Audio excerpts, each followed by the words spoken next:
Bonjour à tous, bienvenue dans ce nouveau webinaire de mon rendez-vous santé. Je vous remercie pour votre présence.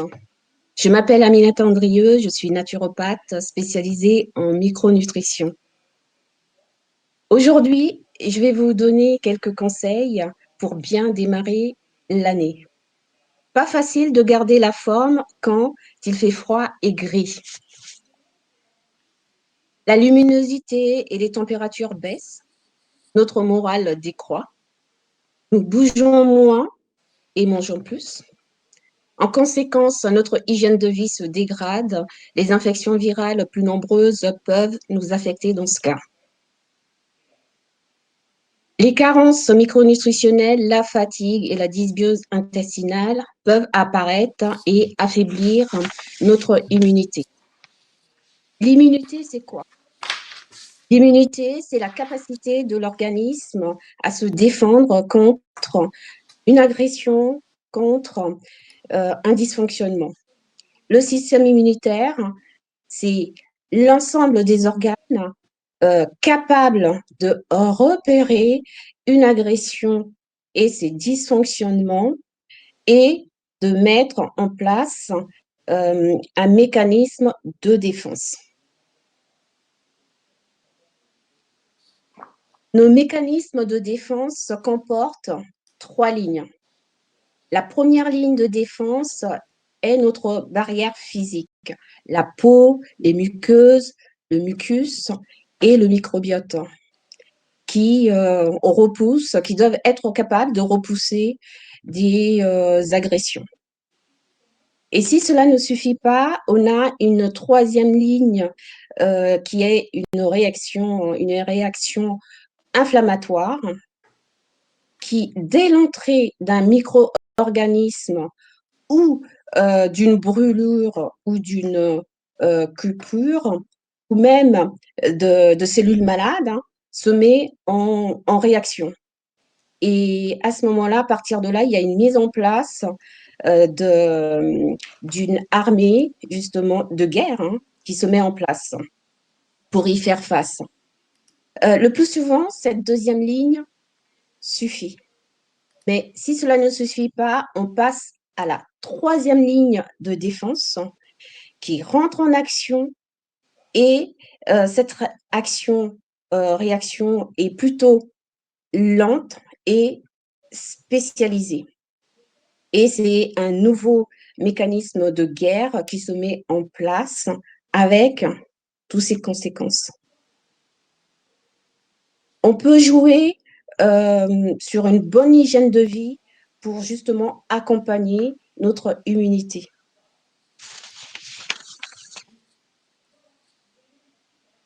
Alors, de quoi notre cœur a-t-il besoin pour bien démarrer l'année? Donc, pour bien démarrer l'année, on va parler d'un temps pour se poser, de sommeil, de magnésium, de vitamine D, vitamine C, de zinc et d'un microbiote au top.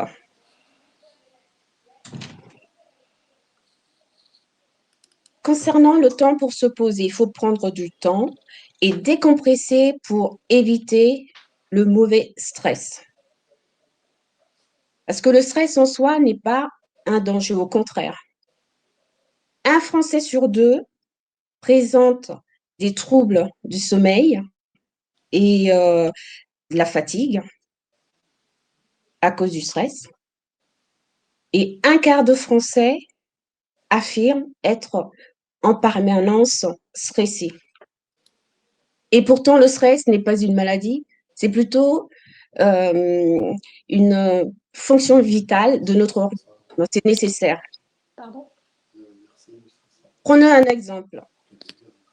Vous êtes sur une route de campagne et d'un coup, il y a un objet, un animal qui traverse, qui stoppe devant vous.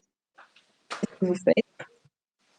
En quelques secondes, votre cerveau analyse la situation et réagit. Et une cascade d'actions chimiques se met en place. La phase d'alarme. Donc, cette phase d'alarme va nous permettre de réagir. Donc, l'adrénaline va être sécrétée. Nous allons avoir le cœur qui va s'accélérer, la respiration également. Notre système nerveux sympathique va se mettre en place. Ensuite, à la phase de résistance, en principe, on ne devrait pas y arriver puisque une fois l'alarme passée, donc il va y avoir la sécrétion de sérotonine, de dopamine pour nous aider à décompresser avec notre système nerveux parasympathique qui rentre lui aussi en action. Et si ça continue toujours et que ça ne stoppe pas, donc on passe à la phase de chronicité, d'épuisement. Et donc là, on a une poussée de cortisol qui commence à s'accumuler dans l'organisme avec toutes ses conséquences. La sérotonine et la dopamine s'effondrent. Et à ce moment-là, c'est le burn-out. Alors, avec ce petit schéma, les conséquences physiologiques du stress avec le cortisol, on peut voir facilement que il y aura une diminution du système immunitaire et des troubles de la mémoire et un impact sur nos os et un impact pareil sur les protéines, sur les graisses et puis un impact également sur anti-inflammatoire.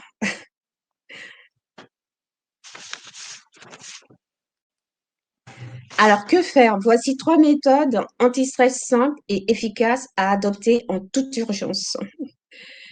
Il y a la cohérence cardiaque.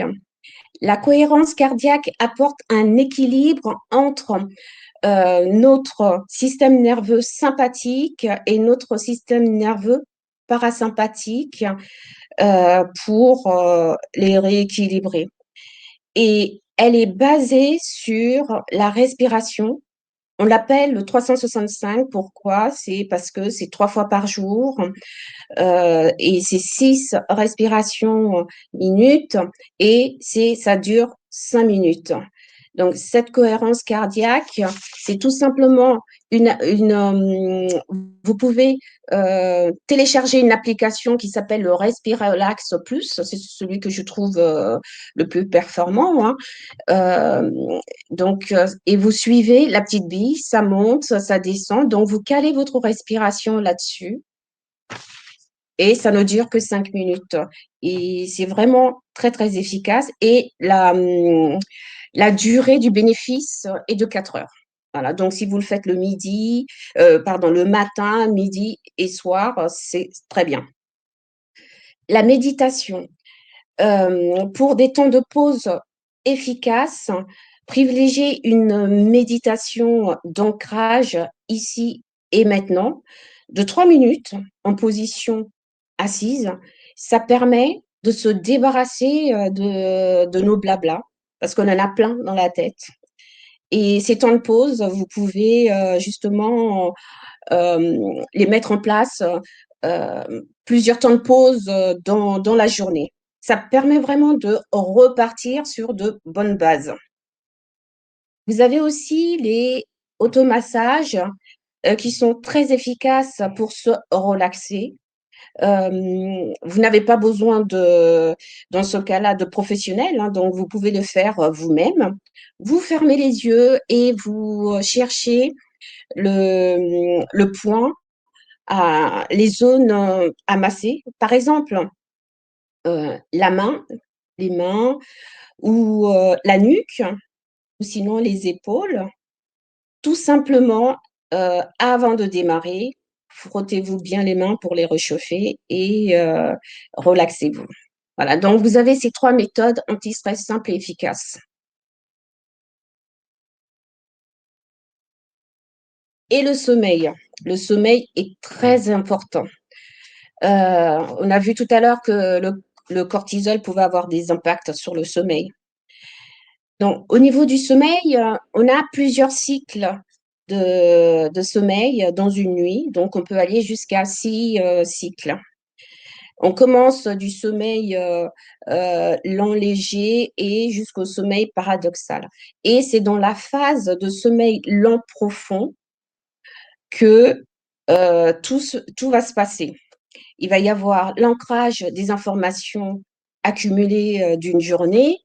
Il va y avoir la réparation du corps. Donc, il y a pas mal de choses qui se mettent en place, de métabolisme qui se mettent en place pendant ce sommeil lent et profond. Et on reconstitue également notre réserve d'énergie. Et bien sûr, il y a la sécrétion des hormones. Donc, le sommeil profond est vraiment nécessaire parce parce qu'il aide, pardon, à garder le cœur en bonne santé et il aide à contrôler le poids également. Il aide à réduire les risques de diabète, à réduire le stress, à améliorer la mémoire et la survenue des troubles de l'humeur. On peut voir sur cette slide que le sommeil en France concerne pas mal de personnes finalement. Et le mauvais sommeil est vraiment déterminant dans de nombreuses situations de souffrance professionnelle ou personnelle. Et l'impact sur l'immunité n'est vraiment pas à minimiser. Alors, pour bien dormir, qu'est-ce qu'il faut faire? Donc, il faut avoir une activité physique en journée. Le soir, dîner léger et pas trop tard non plus, puisqu'il faut un temps de digestion. Donc, essayez d'avoir terminé votre digestion avant d'aller au lit. Se coucher à des heures fixes et se réveiller pareil, à des heures fixes. Et avoir une bonne literie. Et puis dormir dans une chambre bien aérée. Et surtout, dormir dans une obscurité totale pour la mélatonine, justement, puisse être sécrétée. Et ce qu'il ne faut pas faire, c'est de consommer des excitants hein, comme café, alcool, donc ça, vous le savez déjà, je pense. Et des siestes trop longues, privilégier plutôt des siestes courtes. Et aussi mettre un rituel au coucher, ne pas regarder la télé, enfin tout ce qui est écran, à éviter, bien sûr. Et vous avez quelques aides également, donc il y a la respiration abdominale, il y a le bain tiède aussi, qui aide vraiment à décontracter les muscles. Ou sinon, vous avez quelques plantes aussi comme l'aubépine, le houblon, la valériane. Ou sinon, vous avez des huiles essentielles comme la lavande, officinale, le basilic, le néroli et le magnésium. Concernant le magnésium, vous avez dû utiliser le magnésium parce que vous ressentiez une fatigue passagère, des troubles du sommeil, parce que vous étiez nerveux, irritable, anxieux, parce que vous aviez des spasmes digestifs ou des manifestations d'anxiété ou bien des crampes musculaires. Tout ça, c'est le magnésium. Donc le magnésium va vraiment nous aider à passer ces caps. Et les sources de magnésium naturelles, bien sûr, donc c'est des légumineuses, mais attention, les légumineuses, il faut bien penser à les faire tremper la veille, sauf les lentilles, mais sinon, tout ce qui est haricots, pois chiches, il faut vraiment les faire tremper la veille, tout simplement pour éviter des antinutriments qui sont les phytates. Les céréales complètes, donc on en trouve aussi dans ces céréales complètes. J'ai pris l'exemple du pain euh, complet, mais du pain complet au levain.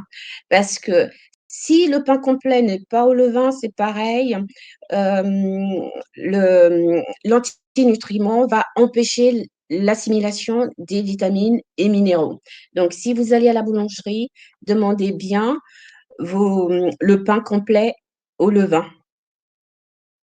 Les oléagineux, pareil, donc possèdent, sont de bonnes sources de magnésium.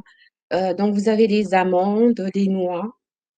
Le chocolat, oui, le chocolat est une bonne source de magnésium, mais à condition qu'il ne soit pas euh, très élevé en sucre. Donc je vous conseille plutôt le chocolat à partir de 80% de cacao et c'est très bon. On s'y habitue très rapidement.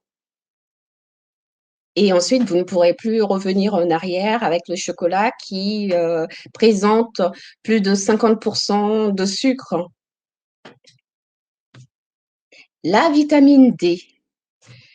Alors, aujourd'hui, 80% de la population occidentale serait en carence de vitamine D. Oui. La vitamine D et l'ostéoporose, mais pas que, parce que la vitamine D renforce l'immunité, améliore le sommeil. L'humeur dépend aussi de la vitamine D et la vitamine D favorise l'absorption du calcium et sa fixation sur les os. Et la vitamine D intervient dans beaucoup de métabolismes. Donc la liste est très très longue. Où trouver la vitamine D? Donc en source exogène, euh, la vitamine D n'est pas très représentatif. La vitamine D, la source principale de la vitamine D, c'est le soleil. Oui, le soleil et actuellement, dès qu'on rentre en hiver, comme vous pouvez voir, le soleil actuellement, on en a très peu. Donc les carences en vitamine D en hiver, c'est quasi permanent. Et ce qu'il faut savoir aussi, c'est que la couleur de la peau a des impacts aussi, puisque plus la peau est sombre, plus le besoin en vitamine D est augmenté. Parce que la couleur de la vitamine D ralentit, pardon, la couleur de la peau a ralenti l'absorption de la vitamine D. Pareil, quand on avance en âge, on absorbe peu de vitamine D également. Au niveau du métabolisme, ça se fait un peu plus, c'est un tout petit peu plus compliqué. Le surpoids, c'est la même chose. Quand on est en surpoids, on est en carence en vitamine D. Donc, euh, le conseil que je peux vous donner là-dessus, c'est vraiment de regarder votre statut en vitamine D. Ça se fait très facilement en laboratoire et c'est une analyse qui ne coûte pas très cher. Et de mémoire, il me semble que c'était remboursé par la sécurité sociale, mais je ne sais plus si ça l'est. La vitamine C est connue pour avoir un rôle important concernant notre système immunitaire. Aussi, elle contribue à réduire la fatigue et elle réduit aussi euh, le, elle augmente plutôt le fonctionnement du système immunitaire. Pareil, elle joue un rôle énergétique aussi et pareil, elle aide à protéger nos cellules du stress oxydatif. Et puis, elle aide également le fer à être mieux absorbé au niveau intestinal. Elle est très importante en hiver. Et où est-ce qu'on trouve de la vitamine C naturellement? Donc, on trouve de la vitamine C dans les kiwis, dans du persil. Il y en a pas mal dans le persil. Et dans le persil, euh, on peut justement euh, manger le persil plus rapidement en mixant le persil avec un peu d'huile d'olive, un peu d'ail, du sel, voilà, et puis sur du pain complet au levain, ça c'est parfait. Sinon, on trouve également la vitamine D dans le brocoli, dans tout ce qui est chou, et puis pareil dans du poivron. Mais attention, au niveau de la cuisson de vos légumes contenant de la vitamine C ou contenant tout simplement les autres vitamines, donc c'est l'ensemble des légumes, attention au mode de cuisson parce que le mode de cuisson peut altérer la vitamine. Plus les températures de cuisson sont hautes, et moins il y aura de vitamines. Et évitez les cuissons dans l'eau, puisque si vous faites votre cuisson dans l'eau et que vous jetez l'eau, voilà, donc vous jetez également votre vitamine. Donc, privilégiez plutôt les cuissons au wok, cuisson rapide, hein, pour garder ce croquant dans les légumes. Comme les Asiatiques, le plus souvent, les légumes ils sont toujours croquants et ça permet justement de garder vos vitamines et minéraux. Donc, attention au mode de cuisson. Au niveau du zinc, le zinc joue vraiment un rôle essentiel dans la croissance et tout simplement dans le métabolisme des protéines. Et il stimule également notre système immunitaire en augmentant le nombre de lymphocytes, donc nos cellules immunitaires. Les sources de zinc, naturelles, bien sûr, on peut les trouver dans tout ce qui est huître, également dans du pain complet au levain, également dans du blé germé.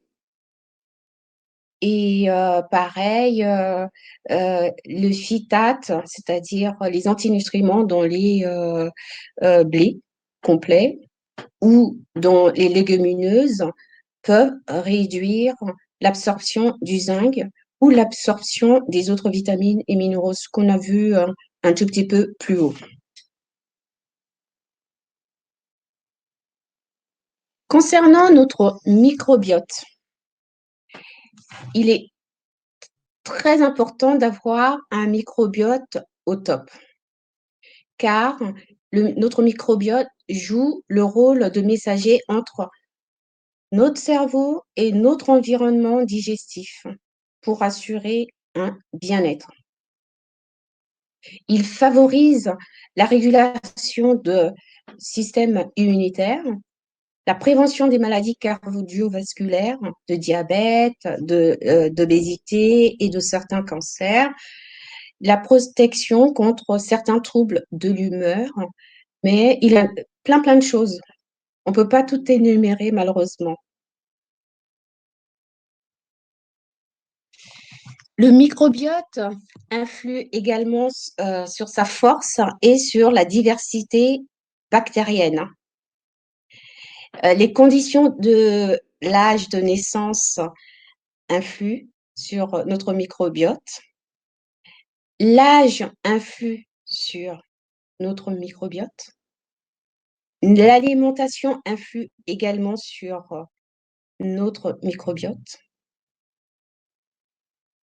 Et les médicaments également et notre environnement. Son équilibre est vraiment fragile.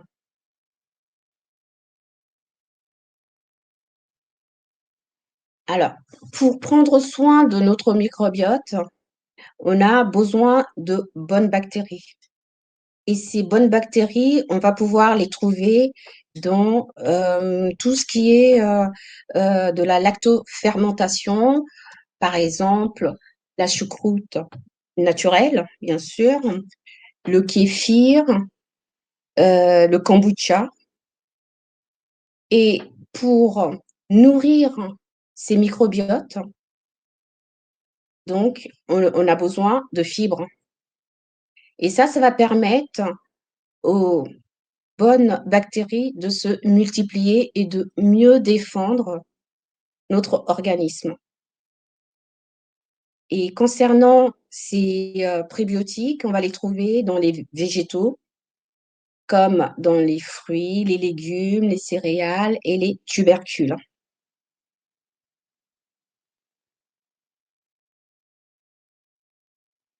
Merci pour votre attention. Si vous avez des questions, n'hésitez pas. Je suis à votre disposition pour y répondre.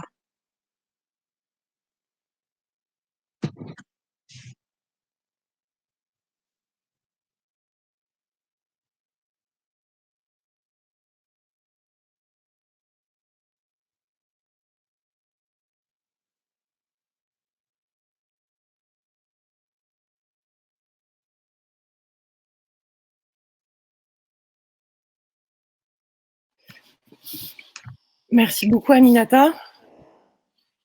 Je vois Je une t'en petite question là sur la gauche. Je te laisse y répondre.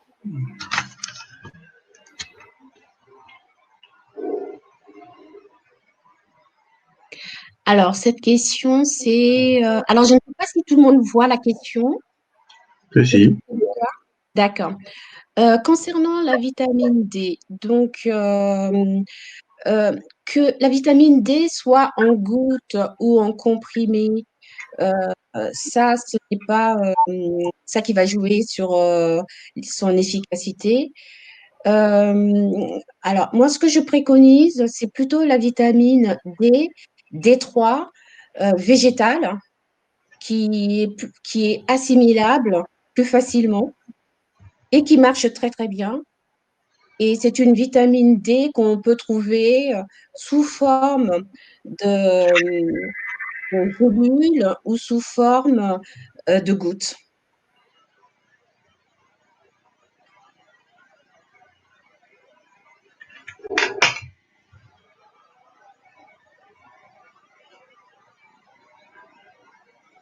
Alors, la vitamine D, concernant la vitamine D et le Covid, alors, la vitamine D intervient dans beaucoup de métabolismes. Donc, elle va nous aider à améliorer notre système immunitaire.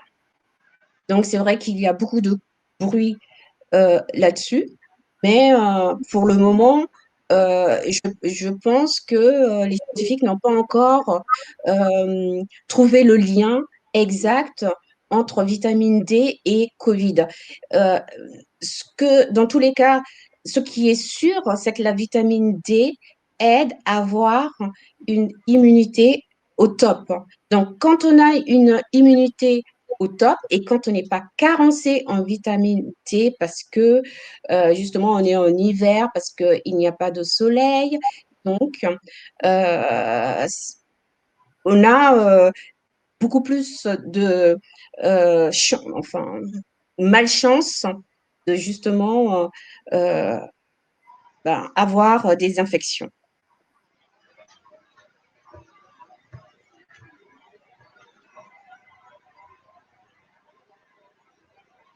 Alors, une autre question concernant le sommeil et la mélatonine. Chose pour l'organisme. Alors, concernant la mélatonine,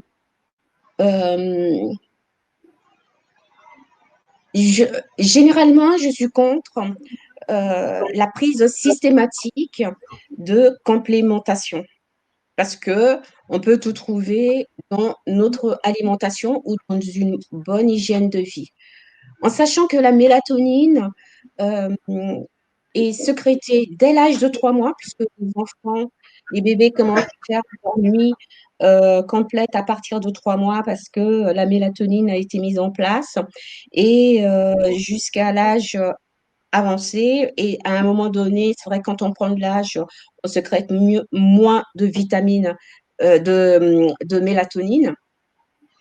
Par contre, ce qui est sûr, c'est que la mélatonine naturelle est sécrétée par notre corps, hein, et on n'a pas besoin justement de prendre cette mélatonine de synthèse, puisque on sécrète dans tous les cas de la mélatonine. Donc, mettez plutôt en place une bonne hygiène de vie, les bons aliments, une bonne alimentation. Et à ce moment-là, vous allez sécréter de la sérotonine et l'alimentation, privilégier une alimentation riche en tryptophane. Voilà. Et le tryptophane, où est-ce qu'on peut trouver? On peut en trouver dans les légumineuses, dans la banane, dans le chocolat, et puis dans le poulet, par exemple aussi. Donc, avec tout ça, vous allez pouvoir avoir de votre tryptophane et ensuite votre sérotonine. Et puis ensuite, si vous mettez en place les conseils donnés au niveau du sommeil, c'est-à-dire pas d'écran, euh, une chambre sombre, à ce moment-là, vous allez pouvoir bien sécréter justement de la mélatonine et pouvoir dormir. Donc, privilégiez plutôt une hygiène de vie, bonne alimentation saine.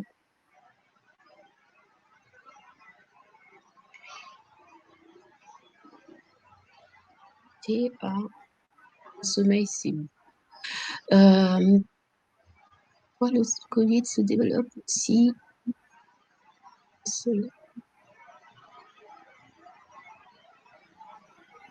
Alors, ça, c'est une bonne question. Parce que tout à l'heure, j'ai parlé de la vitamine D par rapport à un système immunitaire au top, mais il n'y a pas que la vitamine D. Il y a d'autres critères à prendre en compte également, voilà, pour avoir une immunité au top. L'immunité au top n'est pas liée que à la vitamine D, mais la vitamine D y contribue largement. Et c'est vrai qu'en Afrique, il y a du soleil, il y a de la vitamine D, mais il y a peut-être d'autres choses qui peuvent faire que le corps est moins performant, il y a moins de vitamines, il y a moins d'immunité. Il y a plein de critères, donc on ne peut pas prendre juste un seul critère.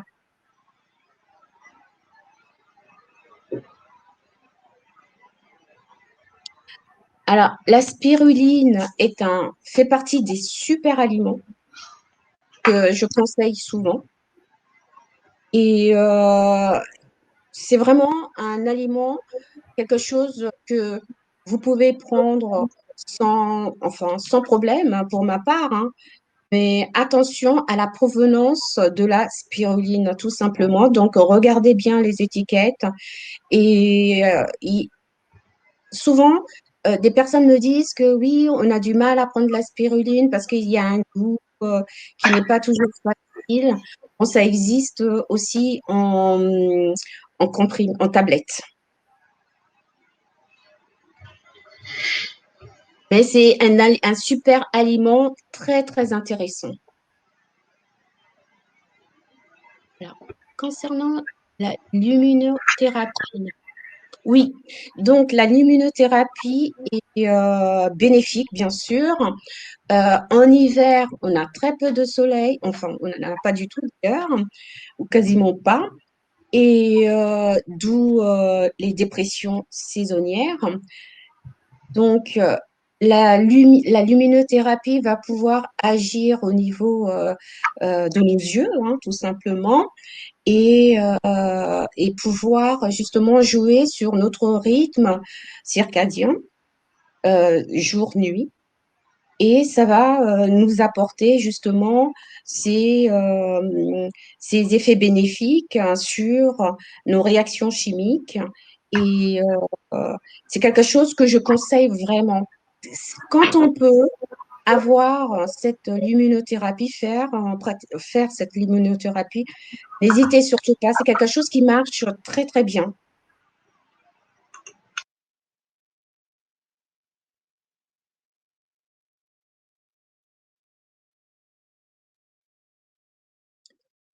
Alors,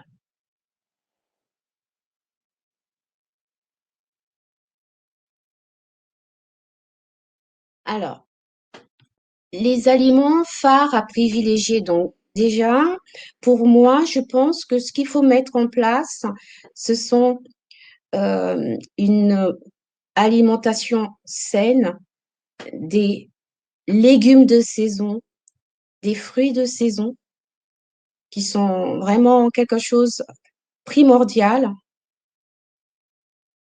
Et vous avez toute une liste de légumes et de fruits de saison. Et puis aussi, ajouter des légumineuses.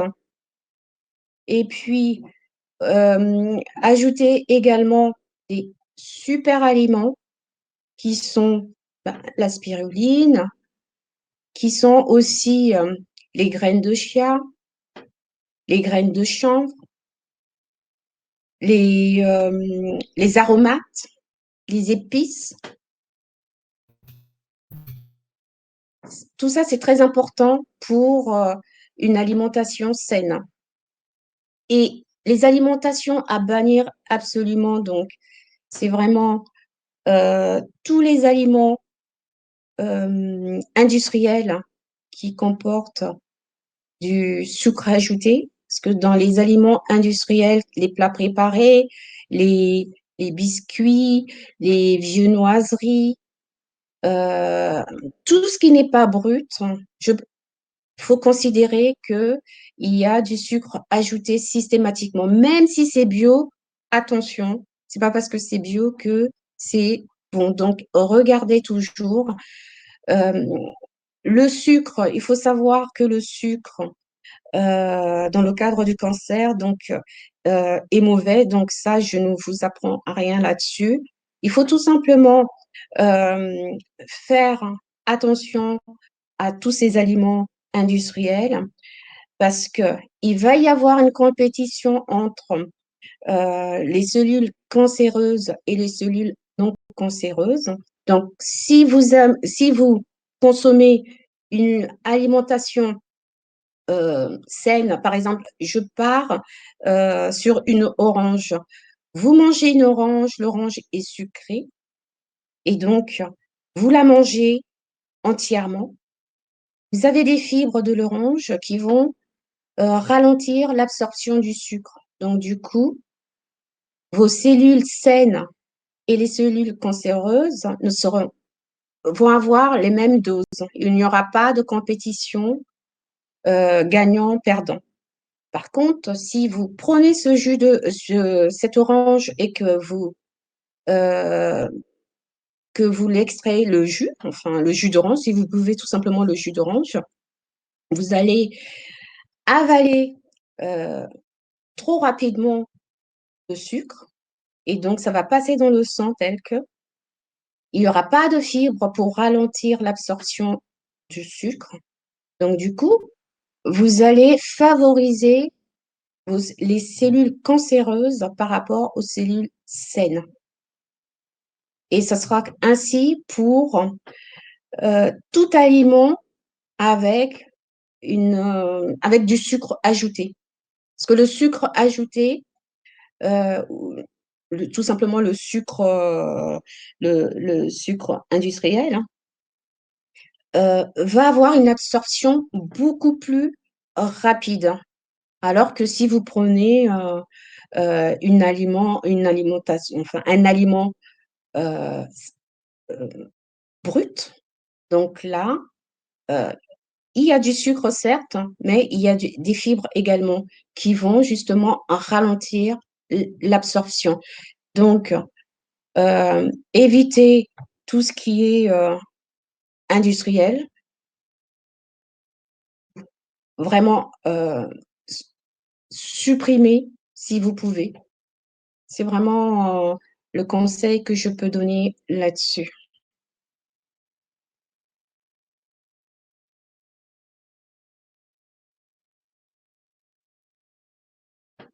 Ces compléments, y a-t-il un risque? Alors, au niveau des compléments alimentaires, ce que je disais tout à l'heure, c'est que le plus souvent, je ne privilégie pas du tout les compléments alimentaires Euh, il y a des bons compléments alimentaires, certes, mais il faut partir du principe que quand on adopte une bonne hygiène de vie, une alimentation saine, on peut vraiment, vraiment se passer de compléments alimentaires. Parce que le plus souvent, euh, les, quand vous prenez, quand vous mangez euh, un légume euh, sans pesticides, pas forcément bio, mais sans pesticides, hein, agriculture raisonnée, donc vous avez encore les vitamines et minéraux euh, sans les pesticides. Donc, du coup, vous n'avez pas besoin de compléments alimentaires. Le complément alimentaire, c'est vraiment pour des cas particuliers, si vous êtes vraiment en dénutrition, donc pour aider la personne à remonter, à ce moment-là, on peut faire appel aux compléments alimentaires. Ou sinon, dans le cadre de la vitamine D, on ne peut pas faire autrement, ben, on fait appel aux compléments alimentaires. Dans le cadre du magnésium, euh, qui est vraiment hyper important pour notre organisme, puisque ça rentre dans beaucoup de métabolisme.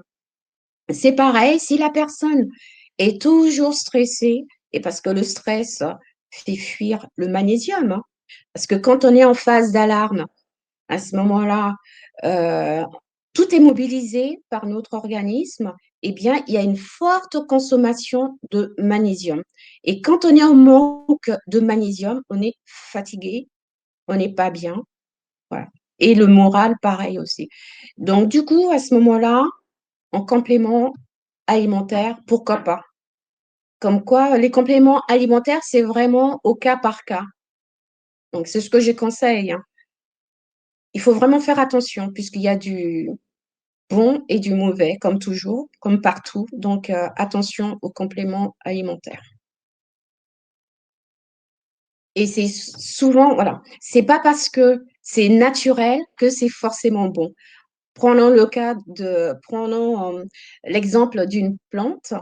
On va se dire c'est un complément alimentaire à base de plantes, c'est naturel, mais attention, il y a des molécules là-dedans qui, euh, cumulées, peut être néfaste. Donc, attention.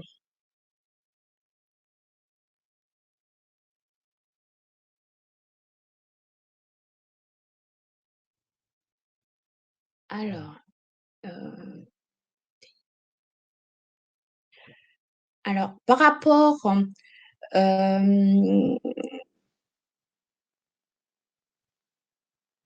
par rapport au remplacement de la protéine animale, il y a les légumineuses, mais attention à ce niveau-là, parce que si vous êtes végétarien, pourquoi pas, mais être flexitarien, euh, c'est aussi bien.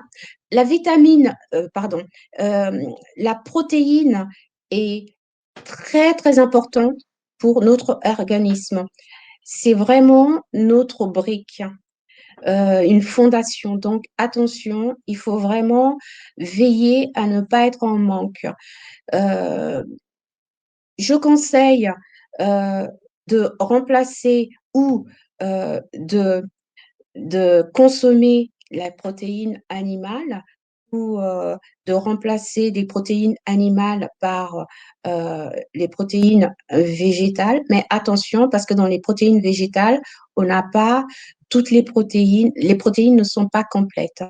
Donc, au niveau des protéines animales, vous pouvez privilégier plutôt les protéines euh, des volailles, par exemple, poulet, la dinde, et consommer la viande rouge une fois par semaine, par exemple. Mais en aucun cas, vous ne devez écarter des aliments parce que chaque cas est différent. Au niveau des protéines végétales, donc vous avez les légumineuses, vous avez les oléagineux, vous avez les graines, vous avez aussi des, alors, des graines, on a parlé de graines. Euh, je n'ai pas tout en tête, mais par contre, ce que je peux ajouter là-dessus pour terminer avec cette question, c'est que pour avoir une protéine complète, il faut mélanger les céréales. Oui, vous avez les céréales aussi. Vous pouvez mélanger céréales et légumineuses pour avoir euh, la totalité des protéines. Donc, il y a cette combinaison à prendre en ligne de compte si vous ne consommez pas du tout de protéines animales.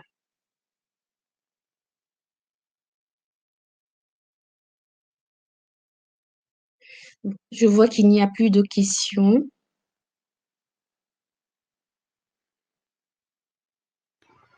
Je vous remercie beaucoup d'avoir suivi ce webinaire. J'espère que nous aurons l'occasion de nous revoir sur un autre sujet. Je vous Merci beaucoup, souhaite Aminata. Merci à tous. une bonne journée.